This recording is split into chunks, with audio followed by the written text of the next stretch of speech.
बापू की पापा। बोलिए, मैं आप सबकी क्या सेवा कर सकता हूँ? इस बार दिवाली की बख्शिश तू रख लेना बस। चल चल चल काम पे लग जा चल। हाथ में झाड़ू, कंधे पे गमछा, सफाई करने चला जेठालाल आमसा। दोस्तों जरा ये न्यूज़ को देखिए। टीवी का पॉपुलर शो तारक मेहता का उल्टा चश्मा व्यूज के मामले में प्यूडीपाई और मिस्टर बीस के कंबाइंड व्यूज को भी पीछे छोड़ चुका है। यूट्यूब पर इस शो को 45 बिलियन से भी ज़्यादा व्यूज मिले हैं और इसके ऑफिशियल साइट पर अप्रॉक्स 90 मिलियन सब्सक्राइबर है। अगर आप भारतीय हैं तो आप इस आइकॉनिक शो को जरूर देखते होंगे। जेठालाल, दया, टप्पू, बबीता जी और अय्यर जैसे कैरेक्टर लोगों के बीच में इतने पॉपुलर हो चुके हैं कि इनकी असल पहचान तो कई गुमनाम हो चुकी है। ये शो में इस कदर घर कर चुके हैं कि लाखों फैमिलीज इस शो को देखते हुए अपना डिनर करती है। चाहे जेठालाल और बबीता जी की जुगलबंदी हो या फिर चंपक चाचा के चटपटे बोल, टप्पू सेना की शरारतें या फिर अपने तारक मेहता के अनमोल वचन। ये शो लाइट हार्टेड कॉमेडी और मॉरल वैल्यूज का एक ऐसा कॉम्बिनेशन लेके आता है, लोग इसके एपिसोड को बार बार भी देखते हुए नहीं थकते। लेकिन पिछले कुछ टाइम की अगर बात करें तो इस शो की व्यूअरशिप लगातार डाउन हो रही है। शो के कैरेक्टर एक के बाद एक छोड़कर जा रहे हैं और आए दिन तारक मेहता के सेट से नई नई कंट्रोवर्सी जन्म ले रही है। इससे ये सवाल उठता है कि तारक मेहता का उल्टा चश्मा आखिर इतना पॉपुलर कैसे हुआ और इसके डाउनफॉल का क्या रीज़न है। 2008 को सब टीवी पर तारक मेहता का उल्टा चश्मा का पहला एपिसोड टेलीकास्ट किया गया था। ये वो दौर था जब एंटरटेनमेंट के नाम पर टीवी पर सास बहू के सीरियल्स आया करते थे, जो कि साजिशों और बेमतलब के फैमिली ड्रामा से भरे होते थे। ऐसे में सब टीवी एक ऐसा शो लेके आता है जो बच्चों से लेके बूढ़ों तक हर इंसान का फेवरेट बन गया। तारक मेहता का उल्टा चश्मा एक ऐसा शो बन के उभरा जिसमें हर इंसान के एंटरटेनमेंट के लिए कुछ ना कुछ तो जरूर था। एक तरफ जहाँ सास बहू सीरियल में अमीर परिवार, बड़ा घर और हर तरफ चमक दमक दिखाते थे, वही तारक मेहता के उल्टा चश्मा में लोगों को मिडिल क्लास परिवार की झलक दिखाई देती थी। इसके हर एपिसोड की थीम मिडिल क्लास लोगों के जिंदगी में आने वाले प्रॉब्लम से जुड़ी होती थी, जो लोगों को ज़्यादा रियलिस्टिक लगता था। दोस्तों, तारक मेहता का उल्टा चश्मा को असित कुमार मोदी ने बनाया और ये भारत के फेमस राइटर तारक मेहता द्वारा चित्रलेखा मैगजीन में लिखे गए दुनिया ने अंधा चश्मा पर आधारित है। इस शो के कैरेक्टर्स की भूमिकाओं को इस तरह से किया गया है कि इनका किरदार अपने एक unique style, humour, dialogue delivery को लेके आता है। साथ ही तारक मेहता के उल्टा चश्मा के कैरेक्टर में हमें भारत के अलग अलग स्टेट और वहाँ के यूनिक आइडेंटिटी का फ्यूजन देखने मिलता है। जैसे दया और जेठालाल गुजराती है, भिड़े महाराष्ट्रियन है, बबीता जी बंगाली है, अय्यर साउथ इंडियन है और वही सोडी पंजाबी है और उनकी पत्नी पारसी कम्युनिटी से बिलोंग करती है। तारक मेहता का उल्टा चश्मा की अच्छी बात यह है कि हमें इसे पूरे फैमिली के साथ बैठकर देख सकते हैं। शो में लाइट हार्टेड कॉमेडी और मॉरल वैल्यूज का एक परफेक्ट फ्यूजन देखने को मिलता है, जो हमें हंसाता भी है और कभी कभी इमोशन में भी डाल देता है। इस तरह के शो को सिचुएशनल कॉमेडी या सिटकॉम कहा जाता है और इंडियन टेलीविजन में इस कैटेगरी में तारक मेहता के उल्टे शो को कोई भी टक्कर नहीं दे सकता। अब सबसे पहले प्रोड्यूसर ने इस शो के आइडिया को स्टार प्लस और जी टीवी के पास लेकर गए थे, जो इन्होंने इसे रिजेक्ट कर दिया।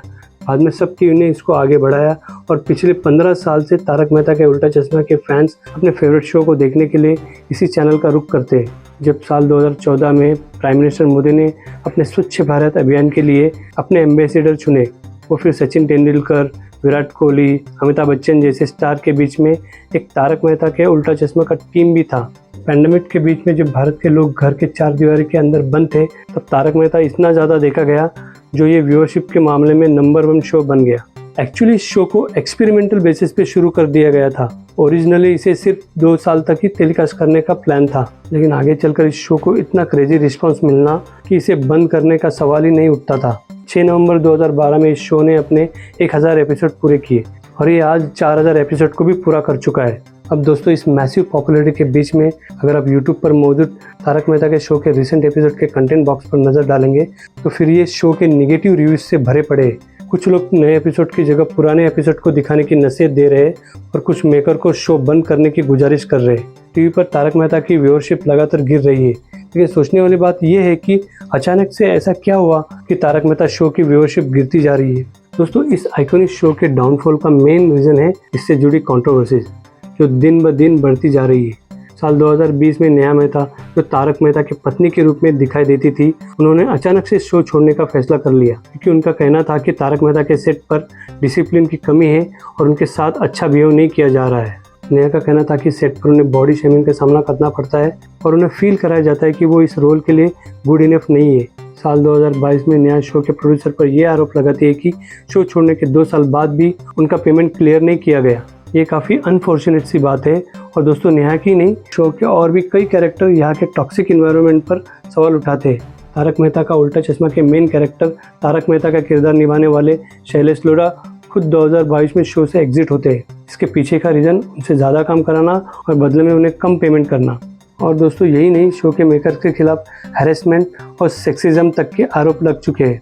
2022 में रीटा रुपेटर का किरदार निभाने वाली प्रिया आहूजा रजदा ने असित कुमार मोदी पर उनके खिलाफ गलत भाषा का यूज़ करने, उनकी बात न मानने पर करियर को बर्बाद करने की धमकी देने का आरोप लगाया है। जहाँ पे मुझे आवाज़ बहुत पहले उठानी चाहिए थी या मन करता था और मैं चुप रह जाती थी, सिर्फ इसलिए क्योंकि मुझे पता था कि आसिफ भाई का जिस तरीके का नेचर है, इनडायरेक्टली मालव को बहुत ताने मिलेंगे। आप मुझे इसलिए बुला रहे हो 1 घंटे पहले कि आप मुझे दिखाना चाहते हो कि मैं तुमको पैसे दे रहा हूँ महीने की, तो मैंने तुम्हें खरीद लिया है। शो में सोडी की पत्नी का कैरेक्टर निभाने वाली जेनिफर मिस्ट्री भी असित कुमार मोदी और शो के मेकर पर सेक्सुअल हैरेसमेंट के आरोप लगा चुकी है। ये विद टाइम 2018 तक ओके था चीज़ें, बट 2018 से बहुत एक्सट्रीम मेंटल हरासमेंट हुआ। और तारक मेहता के शो के साथ ऐसी भी कंट्रोवर्सी जुड़ी है जो कि नेशनल हेडलाइन बनी, जहाँ चंपक चाचा का कैरेक्टर निभाने वाले अमित भट्ट को माफ़ी तक मांगनी पड़ी। एक्चुअली एक एपिसोड में जब सारे मेंबर्स अपने अपने लैंग्वेज में सुविचार लिखने के लिए लड़ रहे थे, तभी चंपक चाचा ने उन्हें सभी भाषा का महत्व समझाते हुए हिंदी लैंग्वेज को मुंबई में सबसे ज़्यादा बोलने वाली लैंग्वेज कर देते, जो कि गलत फैक्ट है। इससे MNS ज़बरदस्त हंगामा करती है। तब अमित भट्ट को एपोलॉजी लेटर भी देना पड़ता है। नेक्स्ट टाइम अपेक्षा करते हैं असं होणार नाही तुमच्याकडे? नहीं कभी नक्की ना? नक्की अरे ऐसी कंट्रोवर्सी बबीता का रोल प्ले करने वाली मुनमुन दत्ता के साथ भी हो गई है, जब उन्होंने अपने एक वीडियो में जातिवाद पर कमेंट कर दिया था। इसके लिए उन पर SC/ST एक्ट बुक कर दिया गया। उन्हें अपने कमेंट के लिए माफ़ी मांगनी पड़ी। यही नहीं, मुनमुन दत्ता विवादों में तब भी आई जब उनके और शो में टप्पू का किरदार निभाने वाले राज के बीच अफेयर की खबरें सामने आई, जिसके चलते नेशनल मीडिया में इनके डेट की खबरें वायरल होने लगी। लेकिन इसका शो से डायरेक्ट कोई कनेक्शन नहीं है। लेकिन इनके कैरेक्टर को शो में जिस तरह दिखाया गया, उसके विपरीत रियलिटी काफ़ी शॉकिंग नज़र आई। इसके चलते तारक मेहता के उल्टे चश्मा को काफ़ी ज़बरदस्त क्रिटिसिज्म का सामना करना पड़ा। और दोस्तों, कंट्रोवर्सी से हम आगे बढ़े तो शो को सबसे ज़्यादा नुकसान उस शो को छोड़ चुके किरदारों से हुआ।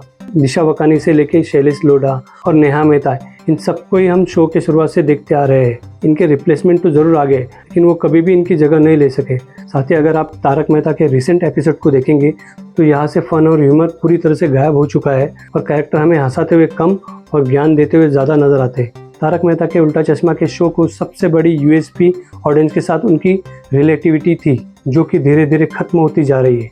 मेकर्स शो में कुछ नया बनाने के बजाय पुराने एपिसोड के आइडिया को उठाकर रिमेक बनाने में लगे हुए हैं और शो के प्लॉट को भी बेवजह लंबा खींचा जा रहा है। ऐसे में लगता यही है कि हम आने वाले दिनों में तारक मेहता के उल्टा चश्मा के शो नहीं देख पाएंगे। पिछले 15 सालों में इस शो ने ऑडियंस के बीच में जो लेगेसी छोड़ी है, उसको बेवजह एक्सपेंड करके इस लेगेसी को बर्बाद किया जा रहा है। बाकी तारक मेहता शो कैसे सुधर सकता है, आप अपने ओपिनियन हमें ज़रूर बताएं।